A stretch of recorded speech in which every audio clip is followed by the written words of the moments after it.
আচ্ছা, পলাশ সাহার মৃত্যুর জন্য তার স্ত্রী দায়ী না তার মা দায়ী, আপনাদের কি মনে হয়? কিন্তু আমি আমার একটা ব্যক্তিগত মতামত রাখতেছি। 2-3 দিনের ঘটনা থেকে জানতে পারলাম পলাশ সাহা কিন্তু নিজে মেয়েকে পছন্দ করে বিয়ে করেছে, এটা কিন্তু তার মা পছন্দ করেনি। তার মা তো চেয়েছিল তাকে কোনো বড় লোক ঘরে বিয়ে দিবে আর লাখ লাখ টাকা যৌতুক নিয়ে আসবে, কিন্তু সেটা তো হয়নি। এটা নিয়েই মোট কথা তাদের সংসারে ঝামেলা লেগে থাকতো। এমনকি কালকের একটা ভিডিওতে দেখলাম যেখানে পলাশ সাহার মা নিজে বলছে তাদের ঘরের বউ নাকি চাকরানি হওয়ার যোগ্যও না। আচ্ছা, যার ছেলে মারা যায় সে কি বউর নামে নিন্দমন্দ করে না কান্নায় ফেটে পড়ে? আমি তো পলাশ সাহার মাকে দেখে বুঝতেই পারছি না যে তার ছেলে মারা গেছে।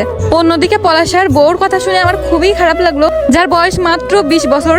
সব মেয়েরাই কিন্তু চাই বিয়ের পরে ভালোভাবে সংসার করতে, স্বামীর ঘর করতে। সেখানে যদি একটা মেয়েকে পদে পদে অত্যাচার করা হয় তাহলে সে মেয়েটার কতদিন ভালো থাকবে আপনারাই বলেন। এমনকি পলাশ সাহা ডিউটি থেকে আসার পর নাকি বউর কাছে যেতে দিত না, 1-2 পর্যন্ত নিজের কাছে রেখে গল্প করতো। এতে কিন্তু বোঝা যায় যে আসলে পলাশ সাহার মা কেমন মাইন্ডের একটা মহিলা ছিল। আচ্ছা, বিয়ে দেওয়ার পরেও যদি ছেলেকে নিজের আঁচলের নিচে রাখতে হয় তাহলে বিয়ে করানোর দরকারটা কি ছিল? আমার মতে যদি পলাশ সাহার বউ খারাপ হতো তাহলে তো নিজেই বউকে ডিভোর্স দিত, যা এখন হচ্ছে সমাজে অ্যাভেলেবেল। যদি মা খারাপ হয় মাকে তো আর ডিভোর্স দেওয়া যায় না, তাই না? এই জন্য নিজেই পৃথিবী থেকে বিদায় হয়ে গেল। এখন অনেকেই বলতে পারো আমি হচ্ছে বউর সাপোর্ট নিচ্ছি, আমি এমন সাপোর্ট নিচ্ছি না, আমার মন থেকে যেটা মনে হলো আমি সেটাই তোমাদেরকে বললাম। তো তোমাদের কি মতামত আমাকে কমেন্টে জানিও। তো টাটা।